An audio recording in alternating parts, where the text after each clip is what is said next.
Hi, very good morning to you. It's Jim from Maverickstar Observatory. We've had our data from Arizona now processed. It's up on Pole Shift News if you want to go over and look at the archive of data as well as this recent event that we've added to it. Just briefly, as you can see, there is a split down the screen on the data, and that's because it's covering 2 months. It's probably because the SD card when the data was sent wasn't reset from last month, so we are looking at 2 months worth of data. What I will say about the data coming in from Tucson, Arizona is it's not obviously showing us what we would expect, and that is a decline, and there's a good reason for that. It's because we measure in microteslas, not nanoteslas. I'm going to pull up the chart where you can see all the major intensities of low and high around the world shortly, so you get an idea of what we're talking about. But in general, in Russia, which is one of the super high intensities of magnetism at the moment, which is stealing away from Canada, the magnetic North Pole, is in the range of 60,000 nanoteslas, or 60 microteslas. You just divide it by 1,000, you get the microteslas. And as you know, all our magnetometers measure in microteslas. That's why we're not seeing these little gradual changes, but I can tell you now they are taking place, albeit very slowly. And that is why, if you go on the Earth Health at a glance, you'll see that Canada we mark as unstable because it is declining as time goes on. We can show you a fast image of this happening, and we might as well do that while we're talking about it, so you can see the intensity reducing over about 10 years over Canada, and I'll get to the point of why we are monitoring Tucson, Arizona, or Tucson, Arizona, as I believe it should be said, and you'll get the idea of why our magnetometer is in that region of the United States, as well as in the epicenter of where things are really happening in Canada as well. So let's get the video up so you can have a quick visual image of what's taking place and how fast it's taking place. So just very briefly, as the timeline runs on, you can see down there going up to 2010 at the moment.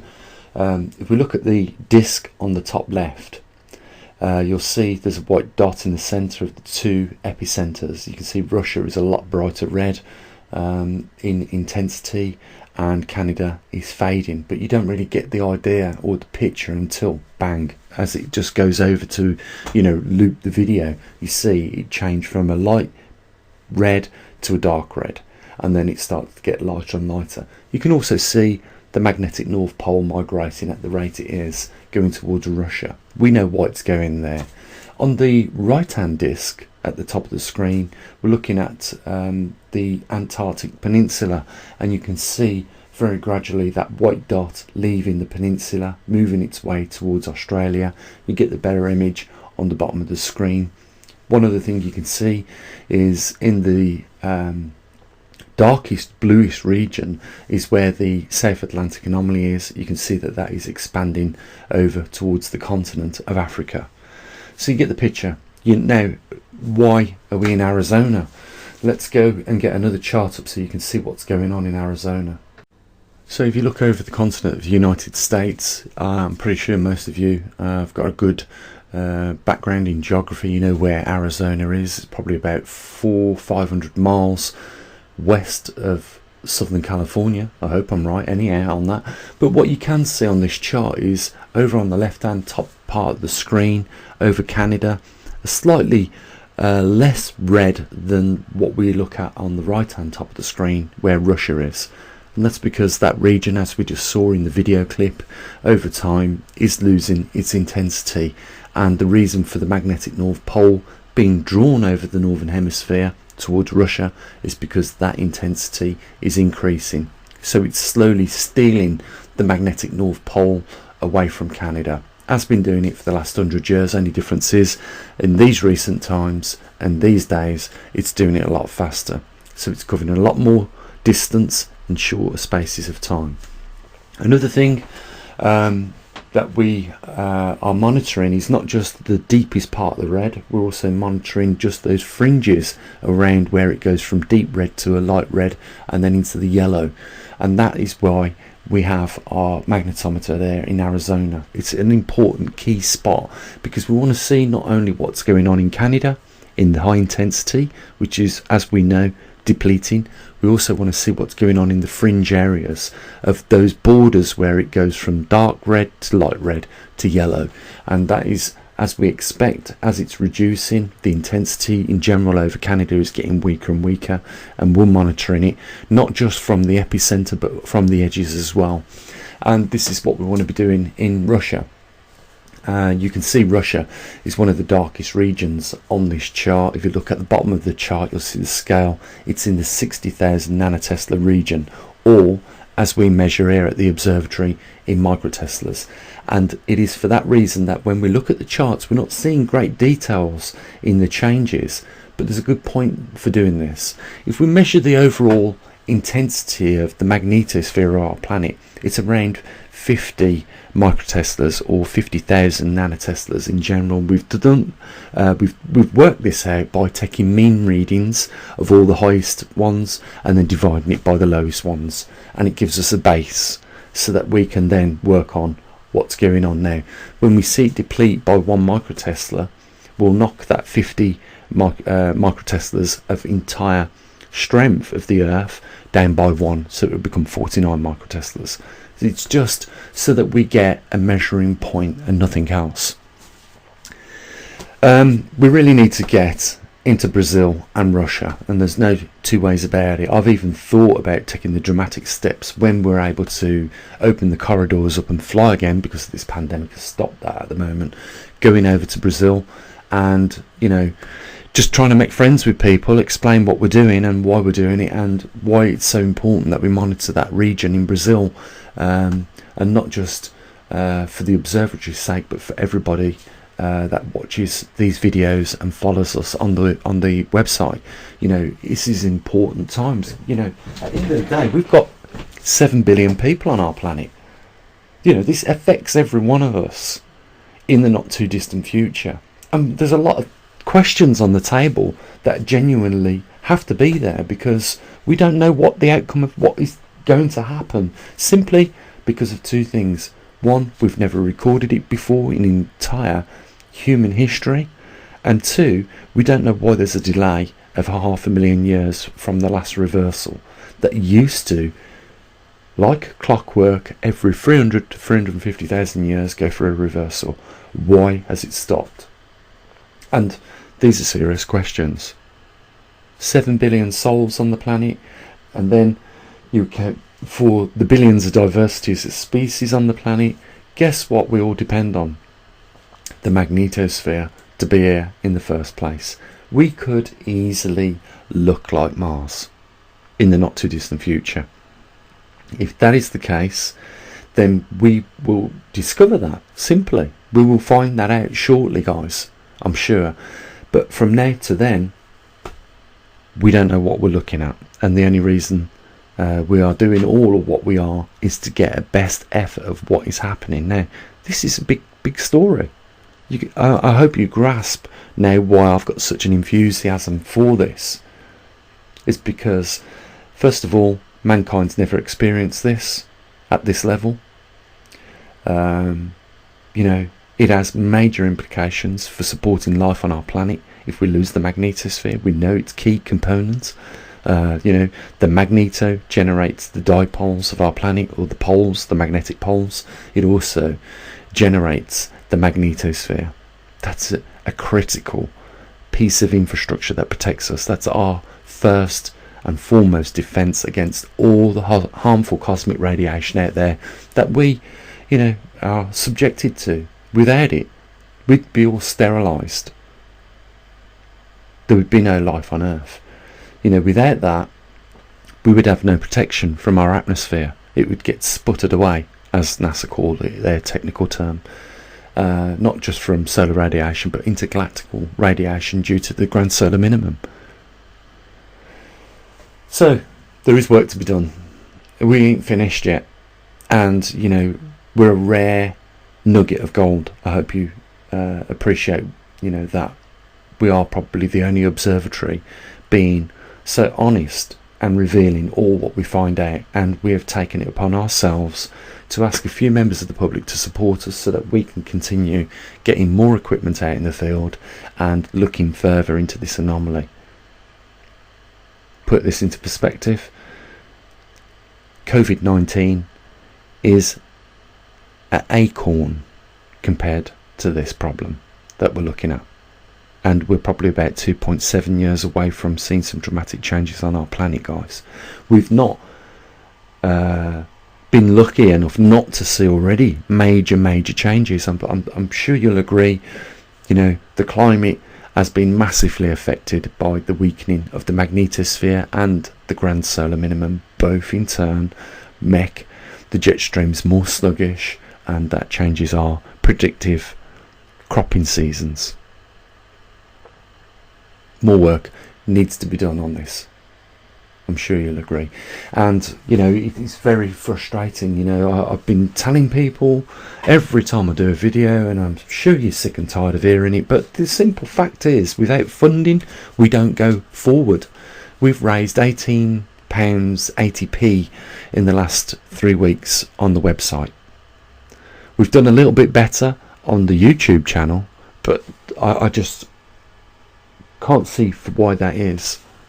Why we do better on YouTube than we do on the website. You know, we have over 7,000 people a week visit the website for not just the pole shift news, but all the other anomalies that we cover with solar data, ice rates on the earth, volcanoes, earthquakes, you name it. We've got it all nailed down, including the Schumann resonance. So we've tried to include everything we could possibly do on that website, yet it suffers from a lack of support. But it hasn't deterred us from, you know, always trying to strive a little bit further forward and, you know, get the data, which is the most important thing, and then relay that information from what we find on the data to you guys. You know, so, you know, what can I say? There's links down there in the description. It'd just be, you know, it'd be amazing if more people would realise that this is one of the most difficult points of time in the year for us, and not a time when we should be slacking. You know, we need more people to step up to the line and say, you know what, Gene, I've listened to you for years, you know, on about how important it is to support the observatory, and you know, now I'm going to do it. That's the decision that a lot of people need to start making, and let's hope that is what's going to happen. We'll see. The other half of this video, I'm going to change this image, and I want to talk about something else, and it's a bit more on an upbeat note. And if you're interested in anti-gravity and perpetual motion, I know what you're thinking already, then stay tuned over the next half of the video. If not, you know, the links are down there. At least help support us, what we do at the observatory. And you know, if you're leaving us at this point in the video, have an amazing day, and we'll catch up with you at some point. Okay, let's get on with the second part of this video. So okay, free energy, anti-gravity, or over unity. You know, I think if we can come up with any one of those things in the future, it might be that step closer to being off-grid and fully sustainable. You know, energy is something that we need. We can't really live without in this modern world, can we, guys? But I mean, we're looking at a Cyril invention, which, you know, I'll be honest, uses more electricity than it actually produces, and that's the same for a lot of these devices on there. I know there are other YouTubers that talk about, you know, magnetic motors and things like that, but nothing has really ever, to this date, made it to mainstream that works. That's all I'll say. But that doesn't mean, you know, in the future it's not going to happen. With regards to anti-gravity, I think if we can come up with anti-gravity, then we can crack the problem for over unity, simply because we're now defying mass of an object, and we can use that mass of an object to, you know, turn machines, which will in turn turn generators. Other than that, we've got what we have already: wind power, solar power, hydropower, and they're very expensive. We pay, if you look at your utility bill, we pay more for a unit of electricity for those devices than we do coal and nuclear power generation. But we really need to do something, guys, and I believe, that the answer is out there. I think one day we are going to overcome the big problem that we have and we've faced with all these inventions that have been built. We're going to overcome it.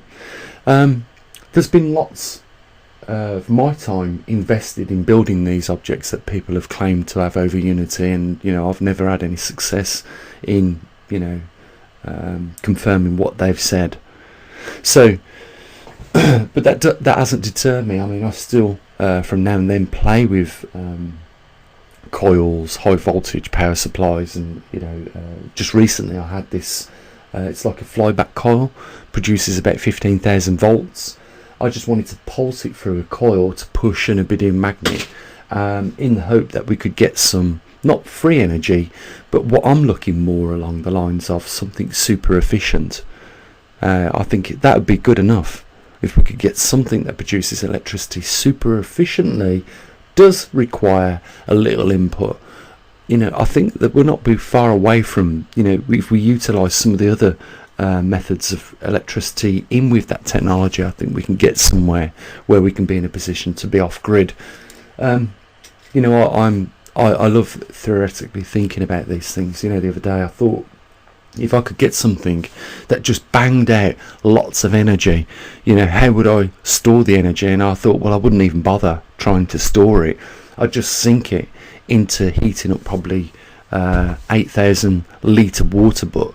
And when the property needed or required that power, we would just have it diverted away from the heating element that is heating up that big tank of water, just to use the energy as it's been created, and divert it to the cooker, the lights, as and when needed. It would just take that power away from the water butt that was being heated up. I'm confident that at some point we will get it. People say, oh, perpetual motion doesn't exist. Well, for me, it all depends on what you class as perpetual motion. The sun's been burning for millions of years and producing energy as heat and radiation. There's an energy source that has, in my view, produced perpetual energy. Another one is the rotational Earth. We rotate 1,000 miles an hour on Earth. In 24 hours, 24,000 miles, it's done one complete revolution. That's been doing that for hundreds of thousands of years as well. If we can just come up with something as good as the examples we see in the universe, then we are getting closer to that point where we can say, energy is no longer a problem. We can create it freely. Everyone can use their electricity in their cars. They could probably have these little generators running the cars and houses, the computers, the factories. We could do it. I'm sure there is a point in the future where this happens. Now, I know what a lot of you are going to think. It's probably been already done. And everyone that's ever done it have either been killed or, has been buried in paperwork, and that they've been threatened that if ever they come out with it, their families are at risk, and this, that and the other. We've all heard these stories. But I'm sure one day, if someone does crack it, they're going to put it on the internet, free for everybody, and they're going to show people how to build this device, and then that is it. We turn a corner for the better. But even if we are all producing our own electricity free, they're going to tax us on such a unit, like they do poll tax here in the United Kingdom, or council tax as they call it. That's just a tax for you to have a house. It's like having a car. You've got to pay a tax. If you've got one of these generators that produce endless amounts of energy for all your needs, you're going to be taxed by it. They're never going to get off our back. And this is something really more than perpetual motion and anti-gravity that we need to overcome, is the grip of the parasite that is attached to us all. We're being told what to do these days, as opposed to being asked. And I think that you would agree with me, that's ignorant. Nobody likes to be told what to do. It's always better if they're asked. This is the change that we notice now. We're no longer being asked, we're being told. And we're all adults. We don't need a grandma nanny state telling us left, right and centre how to live our lives, what to eat, what they think is best for us. We've seen the scientific reports that come out. One day red meat is bad for you, next day red meat is good for you. This is what we face, isn't it, guys? I, for one, will be probably a very old man in this little, maybe not this room, but in a room similar to it. And if I'm just looking around here right now at all the devices I've built, trying to overcome that over unity point, or bring the efficiency of a power generating device down to almost zero or as close as possible. I've invested a lot of time and money in all these things. I've built V-gate motors. I've even built a Bruschaka wheel, which is an invention that goes back a couple of 100 years, maybe even more than that. And I've never built the Cyril effect motor before, and the reason why I've not done that is because I've seen it fail so many times from other people that have built it. But I have built quite a lot of these things, and I will show you you guys some of the things I've built. But with regards to where we are right now, with the freest energy we can obtain, we've got a couple of problems. One is wind power, another is solar power, and the other one's hydropower. If we don't live by a river or where there's a good flow of water, hydropower is off the scale. If we live in a place where we don't get a lot of wind and it's dependent on that, then there are going to be some days where we go without. If it's solar power, well, we've only got in the daytime to use it, unless we've got a battery bank for all of these other things that we've talked about, and that's where it becomes too expensive for most people to have. What we really need is something that just bangs out electricity left, right and centre all day long, and whilst it's not being used, we're diverting that power to something else, because the drag on the system won't work.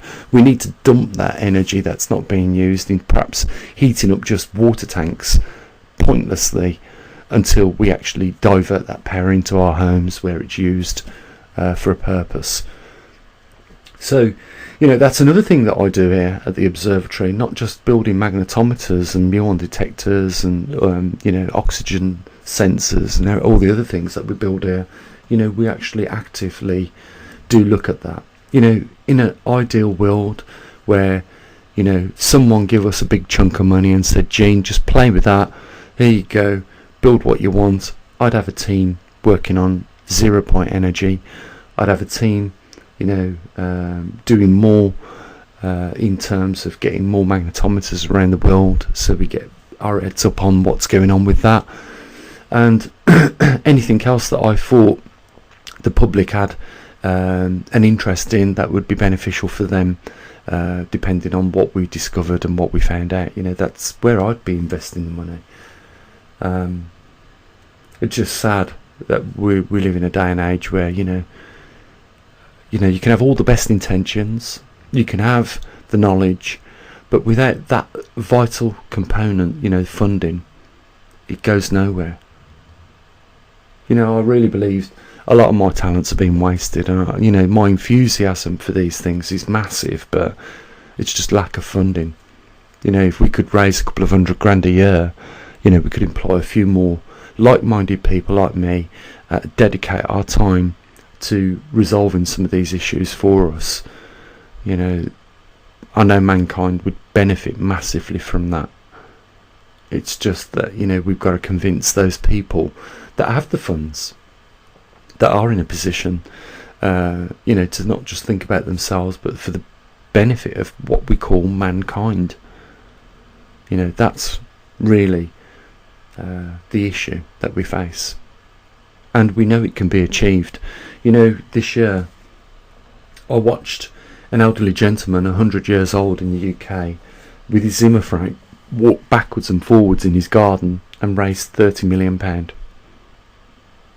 for the NHS, which is our national health system, which is funded by the government. I was like, what? Why you do that? They're going to just laugh at him. for giving the NHS, which is publicly funded already by the taxpayer, an extra £30 million. Sorry, I just couldn't believe it. You know, there are so many causes out there, but they don't get recognised for some reason. It's just sad, really, isn't it? It's where we are, guys. But you know, we have to keep going forward, I believe. You know, you don't let it get you down. Otherwise you just give up and nothing ever happens. And I've been there lots of times where you feel like, give up, no one cares. No one really cares, but they do. You know, there are, out of the 30,000 people that we have follow us on this YouTube channel, there are people that care. And trust me on that, guys. So I will end it on this note. You know, there's more that we're doing here at the observatory than just following this anomaly. We're also hopefully one day going to be in a position to find something worthy of saying to you guys, this is what you need to build, this is how you need to build it, and this will provide so much amount of energy at very little cost to you. That could be worth something, I believe. Especially to most of us that are trying to get off the grid, live on our own at this point in time. Okay, guys, I'm going to shoot off. I'll mention the link down there if you want to help support the observatory. And you know, obviously, you get a better idea today of some of the things we're involved with. And you know, you have an amazing time. Look after your family. You know, at the end of the day, it's Christmas time, guys. You know, a time for celebration. And you know, don't be too upset. There are a lot worse things that can happen, and you've got to remember this. If you're in a bad run of luck at the moment, it can't always be like that. It has to change. Hopefully it will for you. And yeah, that's it. Have an amazing time. As always, guys. Bye for now.